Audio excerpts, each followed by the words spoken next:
우리 주신 말씀 출애굽기 20장 1절부터 17절입니다. 출애굽기 20장 1절부터 17절 저와 함께 교독하도록 하시겠습니다.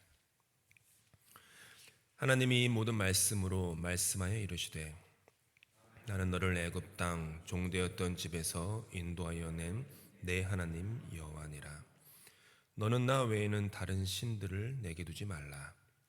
너를 위하여 새긴 우상을 만들지 말고 또 위로 하늘에 있는 것이나 아래로 땅에 있는 것이나 땅 아래 물속에 있는 것에 어떤 형상도 만들지 말며 그것들에게 절하지 말며 그것들을 섬기지 말라. 나 내 하나님 여호와는 질투하는 하나님인즉 나를 미워하는 자의 죄를 갚되 아버지로부터 아들에게로 3, 4대까지 이르게 하거니와 나를 사랑하고 내 계명을 지키는 자에게는 천대까지 은혜를 베푸느니라. 너는 내 하나님 여호와의 이름을 망령되게 부르지 말라. 여호와는 그의 이름을 망령되게 부르는 자를 죄 없다 하지 아니하리라. 안식일을 기억하여 거룩하게 지키라. 엿새 동안은 힘써 내 모든 일을 행할 것이나 일곱째 날은 내 하나님 여호와의 안식일인즉 너나 내 아들이나 내 딸이나 내 남종이나 내 여종이나 내 가축이나 내 문 안에 머무는 객이라도 아무 일도 하지 말라. 이는 엿새 동안에 나 여호와가 하늘과 땅과 바다와 그 가운데 모든 것을 만들고 일곱째 날에 쉬었음이라. 그러므로 나 여호와가 안식일을 복되게 하여 그날을 거룩하게 하였느니라. 내 부모를 공경하라. 그러면 내 하나님 여호와가 내게 준 땅에서 내 생명이 길리라. 살인하지 말라. 간음하지 말라. 도둑질하지 말라. 내 이웃에 대하여 거짓 증거하지 말라. 함께 읽습니다. 내 이웃의 집을 탐내지 말라. 내 이웃의 아내나 그의 남종이나 그의 여종이나 그의 소나 그의 나귀나 물은 내 이웃의 소유를 탐내지 말라. 아멘. 매주 토요일 새벽마다 우리 십계명 우리 묵상하고 있습니다. 오늘은 5번째 계명인 내 부모를 공경하라. 내 부모를 공경하라. 그리하면 내 하나님 여호와가 내게 준 땅에서 내 생명이 길리라. 이 부분을 우리 함께 묵상하겠습니다. 전에도 말씀드렸지만 십계명은 2개로 나눠집니다. 1계명부터 4계명까지가 하나님 사랑에 대한 계명이고요. 오늘부터 우리가 이제 묵상하게 되는 5계명부터 10계명까지는 이웃 사랑에 대한 계명입니다. 그러니까 10계명은 사랑에 대한 계명입니다. 계명 그러면은 명령이죠. 반드시 지켜야만 되는 명령입니다. 법이라는 것이죠.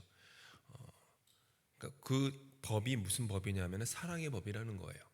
하나님을 사랑하고 이웃을 사랑하고 그리고 우리가 몇 주 전에도 계속 묵상했지만 십계명이라는 것은 인간을 옥죄기 위해서 인간을 구속하기 위해서 주신 하나님의 어떤 고약한 심술궂은 하나님의 어떤 계명이 아니라 인간을 복주기 위한 계명이라는 겁니다. 이 말씀대로 따르면 너의 삶이 윤택할 것이다. 행복하다. 자유하다. 풍성하다. 이것을 위해서 주신 말씀이거든요. 그렇다면은 우리가 인생에서 진정으로 행복하기 위해서 우리에게 꼭 있어야 되는 것이 무엇이냐면 사랑이라는 겁니다. 사랑이 있으면 삶이 행복하고 사랑이 없으면 삶이 불행합니다. 사랑이 있으면 삶이 자유롭고 사랑이 없으면 삶은 늘 노예와도 종과 같을 수밖에 없습니다. 그리고 그 사랑은 하나님을 사랑하는 것 그리고 이웃을 사랑하는 것 마치 십자가를 생각하시면 돼요. 1계명부터 4계명은 위에서 아래로 수직적으로 뻗은 하나님을 사랑하는 것 우리가 하나님을 사랑하는 것 그게 십자가의 종과 횡 그 다음에 이웃을 사랑하는 것 이렇게 십자가로 십계명이 표현된다고 할 수 있습니다. 토마스 아퀴나스는 4계명이 안식일 계명이었는데 그 다음에 5계명이 부모 공경이 나온다. 여기에는 특별한 이유가 있다라고 해석을 했습니다. 4계명이었던 안식일 계명은 인간에게 주어진 시간이 하나님의 선물이다라는 것을 우리에게 알려줍니다. 그게 4계명이었어요. 안식일, 시간은 선물이다. 그리고 5계명은 인간에게 주어진 이 생명, 이 목숨은 역시 선물이다라는 거예요. 시간도 하나님의 선물이고 생명도 누군가를 통해서 하나님으로부터 말미암은 선물이라는 것이죠. 인간 스스로 만들어낸 존재가 아닙니다. 우리가 존재하기 위해서는 반드시 누군가로부터 태어나야만 합니다. 그리고 동물 세계와 비교해 볼 때 인간처럼 부모에게 긴 시간 의지하는 존재가 없습니다. 동물을 길러보신 분들은 아시겠지만 물론 가축을 길러보신 분들은 많지 않겠지만 저도 없지만 잘 알지 않습니까? 모든 동물들은요 태어나면 얼마 안 있다가 일어납니다. 얼마 안 있다가 걷습니다. 생존의 위협 때문에 그런 본능적인 게 있는지도 있는 것이겠지만 아무튼 그래요. 근데 인간은 자녀 길러보셨지만 뒤지는 데만 해도 몇 달 걸리고요. 걷는 것만 해도 1년 이상 걸리는 경우도 허다하고요. 말도 처음에 아빠를 먼저 말하냐 엄마를 먼저 말하냐 갖고 부모가 다투기도 하지만 아빠 먼저 했어 엄마 먼저 했어 그렇게 말 하나 배우는 것도요 오래 걸립니다. 대학교 가기까지 십수년이 걸리고 대학교 가면 또 끝입니까? 끝인 줄 알았는데 또 대학교를 가도 또 돌봐야 되고. 그러니까 인간처럼 부모에게 이 긴 시간 의지하는 존재가 없습니다. 인간은 자신의 생존을 상당 기간 부모에게 오롯이 의존하면서 계속 되새기는 거예요. 동물과는 다르게 내게 주어진 삶은, 내 인생은 누군가로부터 주어진 선물이다, 은혜다, 덕분이다 라는 것을 잊지 말라는 하나님의 질서이겠죠. 우리 가정과 교회의 한 사람이 다 하나님의 선물입니다. 선물임을 깨닫지 못하고 당연하게 생각하면 그러면은 삶이 메마릅니다. 건조합니다. 특별히 늘 내 곁에 함께하는 사람에 대해서 그 사람이 선물이다라고 깨닫는 것, 그것은 얼마나 중요한지 모릅니다. 탯줄이 끊어진 흔적을 우리는 다 가지고 있습니다. 저와 여러분이 우리 배꼽을 볼 때마다 내 삶은 누군가의 은혜로 말미암아 주어진 선물이구나, 이걸 깨달으라는 거예요. 인간에게 배꼽이 있는 이유는 그렇게 하나님께서 우리 몸에 배꼽이라는 흔적을 주셨음에도 불구하고 내가 선물임을 모르고 내 인생의 선물임을 모르고 당연한 것이냐, 그렇게 살아가게 되면 지음받은 목적대로 살지 못하는 것이겠고 은혜와 선물이 없는 삶이 되겠죠. 부모는 자녀를 힘써 지켜주고요, 온 마음을 다해 믿어줍니다. 그리고 부모가 연로하게 되면 이제 그 역할이 바뀝니다.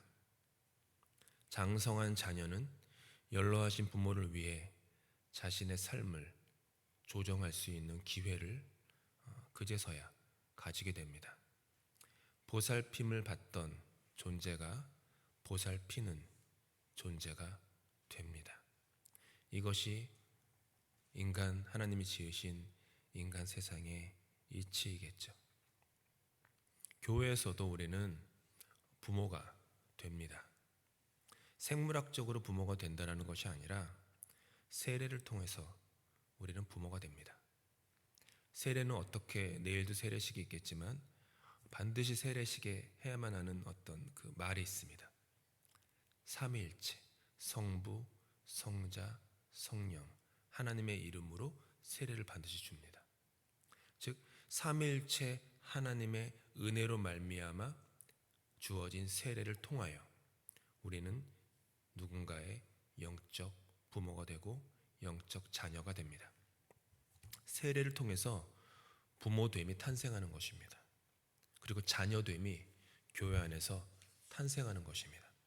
세례를 통해서 이미 부모가 된 사람들이 같은 세례를 통해서 교회 공동체 안에 아들과 딸로 들어온 영적 자녀들에게 부모는 사랑의 의무와 책임을 부여받습니다.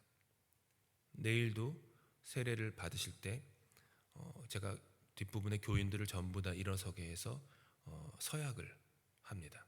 그때 교인들께서는 네라고 답하십니다. 그 서약은 뭐냐 하면은 부모된 서약입니다.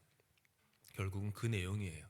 내가 세례받는 저들의 영적인 부모가 되어서 저들을 사랑으로, 사랑의 의무와 책임으로 섬기겠습니다.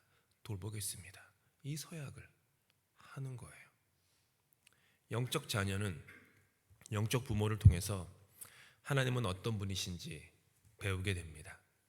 그리고 신앙인으로서 어떻게 여정을 걸어가는지에 대한 방식도 배우게 되죠.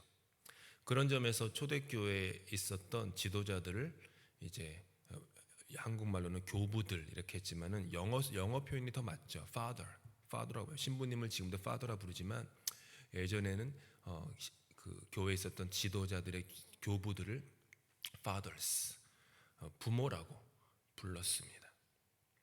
그래서 먼저 세례받은 영적 부모된 우리가 교회 안에 들어온 영적 자녀들이요 건강하게 성장하고 든든하게 세워질수록 다방면으로 도와주는 것입니다.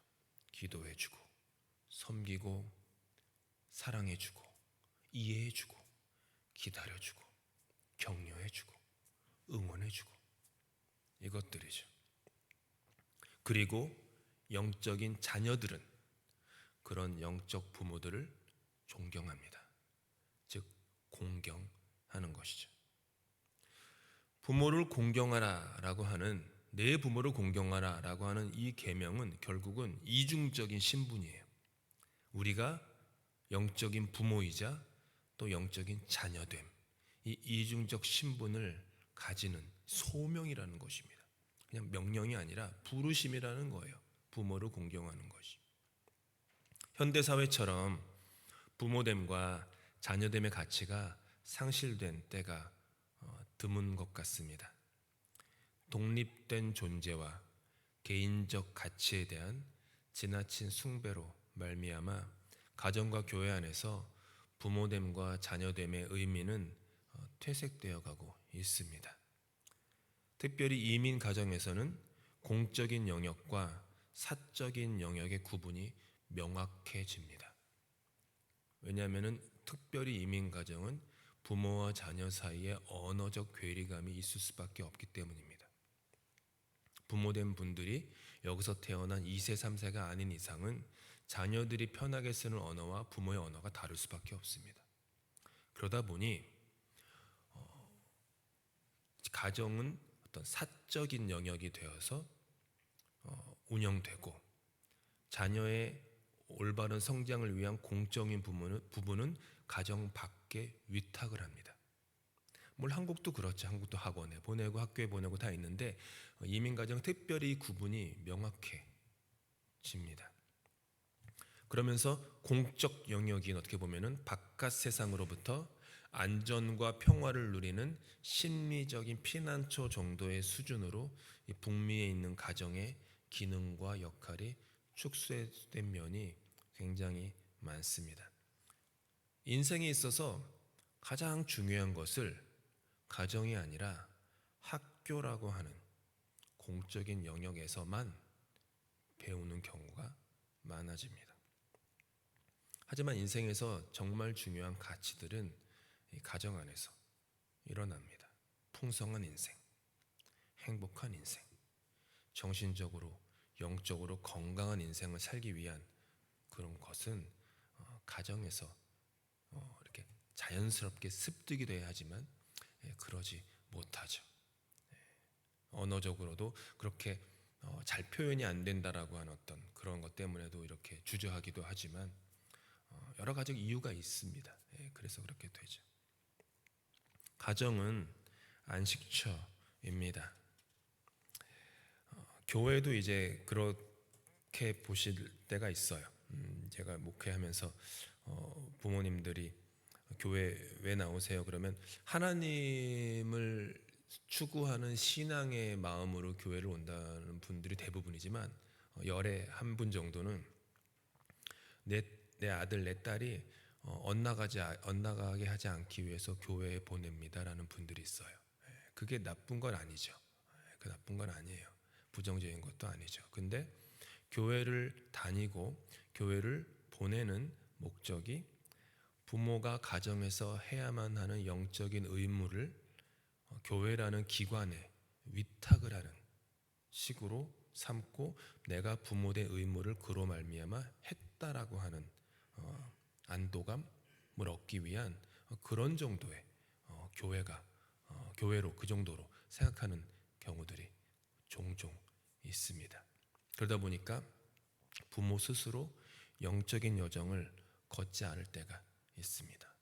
부모가 하나님과 인격적으로 만나고 거듭나고 회개하고 깨어지고 부서지고 무너지고 오직 예수의 이름으로 말미암아 다시 세워지는 그 은혜 중생의 체험을 하지 않은 채 혹은 그것을 추구하지 않은 채 이렇게 될 때가 있죠.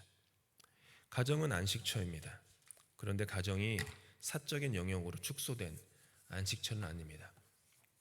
탕자가 멀리 떨어져 있다가 아버지께로 돌아올 때 아버지 집에는 먹을 것이 얼마나 많은가. 그렇게 돌아옵니다. 가정이라는 곳이 내가 쉴 수 있고 먹을 수 있는 그런 안식처라는 마음으로 돌아가지만 아버지는 그 탕자를 어떻게 받아들이냐 하면 너는 내 아들이다라고 받아들입니다. 탕자는 지은 죄가 있어서 나는 아버지의 아들이라고 부름받을 수 없습니다라고 그냥 종입니다. 노예입니다. 하지만 아버지 집에는 먹을 것이 있습니다. 나의 은신처이고 나의 안식처가 됩니다. 이렇게 해서 와요. 근데 아버지는 그 아들을 그렇게 받아들이지 않습니다. 너는 내 아들이다. 여전히 언제나 그래왔고 앞으로도 그렇다. 너가 그 어떤 죄를 범한다고 하더라도 아들 된 너의 신분, 내가 너의 아버지 되는 이 신분은 절대로 변치 않는다. 그런 메시지를 아들에게 전달하는 것이죠. 그게 가정입니다. 그게 하나님의 나라입니다. 가정에서 교회에서 부모와 자녀 모두는 은혜로 말미암아 세상을 바라보는 법을 배우죠. 가정과 교회에서 부모와 자녀 모두는 은혜로 말미암아 자신을 바라보는 법을 배웁니다. 가정과 교회에서 부모와 자녀 모두는 세상을 향한 소명을 꿈꾸게 됩니다. 부모가 신앙의 여정을 신실하게 걸어갈 때 자녀가 그 길을 배웁니다. 전에도 얘기했지만 사람은 그 사람의 앞모습에서 인생을 배우는 게 아니라 그 사람이 걸어가고 있는 등 뒤를 보고 인생을 배우는 겁니다.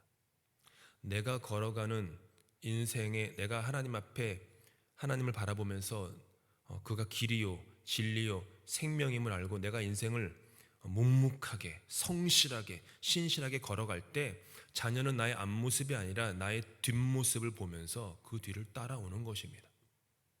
그게 부모된 자의 의무요 책임입니다. 교회 어른된 자의 목사를 비롯한 어른된 자의 의무요 책임이고 소명입니다. 그렇게 교회 안에서 가정 안에서 부모가 사랑하고 용서하고 화목하고 신실하고 성실하면 자녀는 그 부모의 뒷모습에서 사랑을 배웁니다. 용서를 배웁니다. 화목을 배웁니다. 신실을 배웁니다. 성실을 배웁니다. 제5계명은 명령이 아닌 축복의 약속으로 이제 끝을 맺습니다.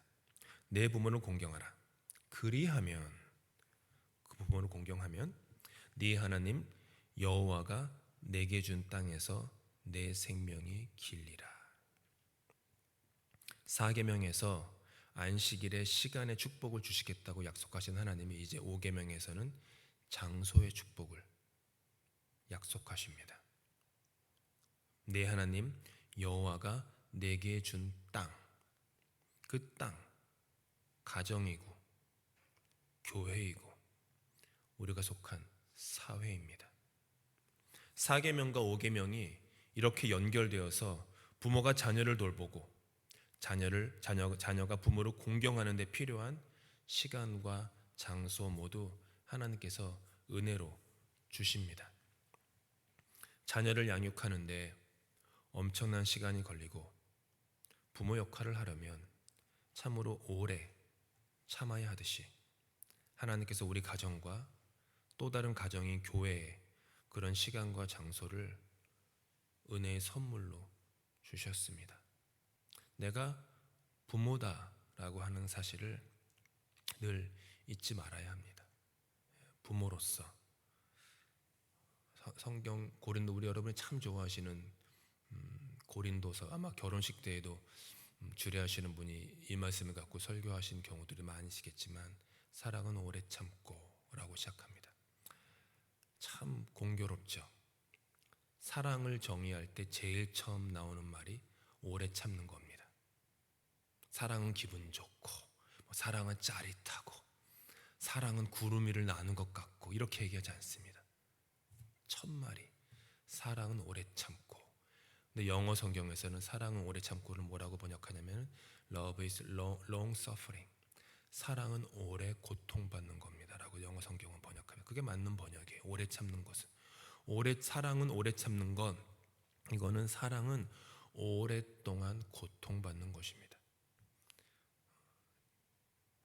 다 부모님이시네요. 저를 포함해서 여기 계신 모든 분들이 오랫동안 고통받은 경험을 우리는 다 합니다. 자녀를 생각하기 때문에 오래 고통받습니다. 지금도 고통받으실 수도 있어요.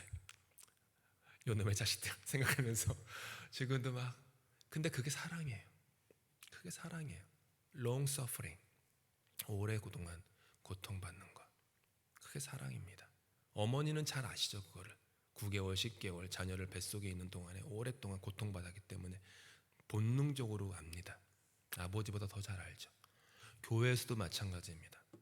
교회에서 영적 부모가 되어서 서로에게 나이 차이를 얘기하는 게 아닙니다. 영적 부모가 되어서 있을 때 우리는 오래 참아야 됩니다. 오래 참는 것, 오래 참는 것. 범사에 오래 참고 범사에 오랫동안 long suffering 하는 것. 그게 사랑입니다. 그게 교회입니다. 그럴 때 우리의 영적인 이제 갓 세례를 받은 영적인 자녀들은 그렇게 오래 참는 오랫동안 고통받는 부모의 모습, 영적 부모의 모습을 뒷모습을 보면서 그 모습을 따라가는 것입니다. 아, 저것이구나. 인생은 저렇게 사는 것이구나. 저게 은혜로 사는 것이구나 라는 것을 말이죠. 이 공동체 안에 여러분의 가정 안에 주님께서 주신 시간과 공간이 은혜의 선물로 풍성히 주어주셨습니다. 부모됨을 회복하실 수 있기를 바랍니다. 그리고 자녀됨을 회복하실 수 있기를 바랍니다. 세상을 읽어내는 그런 시선이 그 안에서 생깁니다. 신앙으로 살아가는 축복의 법을 배워 나가실 수 있을 것입니다. 성탄 연말입니다. 또 성탄의 기간입니다. 부모님 생각하시면서 살아계시다면 그 부모님 기억하면서 어떻게 하면 공경할까 돌아보시고 그리고 부모님이 여기 있지 않고 멀리 떨어져 계시다면 그럴 때일수록 더욱더 부모님을 위해서 공경하는 마음 가지시고 우리 모두가요.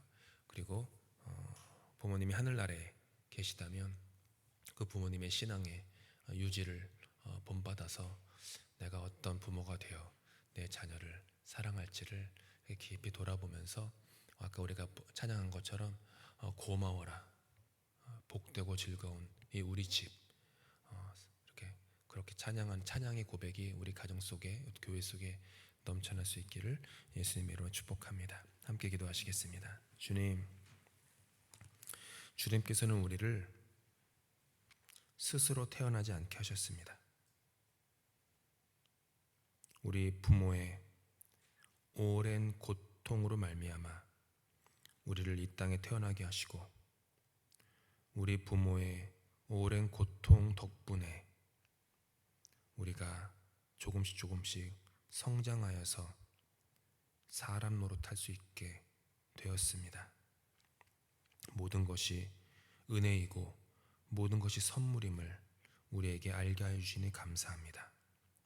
우리도 우리 가정에서 온전한 부모가 되고 이 교회 안에서 온전한 영적 부모가 되어 사랑으로 자녀들을 섬기고 기르며 이해하게 도와주시고 자녀된 우리는 영적 부모들을 공경하고 사랑하며 돌보고 그들의 걸어간 뒷모습을 보며 우리도 그 길을 따라갈 수 있는 그런 귀한 신앙의 공동체 될 수 있도록 주님이 이 공동체를 은혜로 채워주시옵소서. 오직 은혜만 남기를 원합니다. 오직 주님의 긍휼과 용서와 사랑과 평강이 우리 가정과 이 공동체 안에 있기를 소망하오니 주님 우리 가운데 늘 함께 해주시고 우리를 날마다 구원하여 주시옵소서. 주님께서 가르치는 기도로 예배 마칩니다. 하늘에 계신 우리 아버지, 아버지의 이름을 거룩하게 하시며 아버지의 나라가 오게 하시며 아버지의 뜻이 하늘에서와 같이 땅에서도 이루어지게 하소서. 오늘 우리에게 일용할 양식을 주시고 우리가 우리에게 잘못한 사람을 용서하여 준 것 같이 우리 죄를 용서하여 주시고 우리를 시험에 빠지지 않게 하시고 악에서 구하소서. 나라와 권능과 영광이 영원히 아버지의 것입니다. 아멘.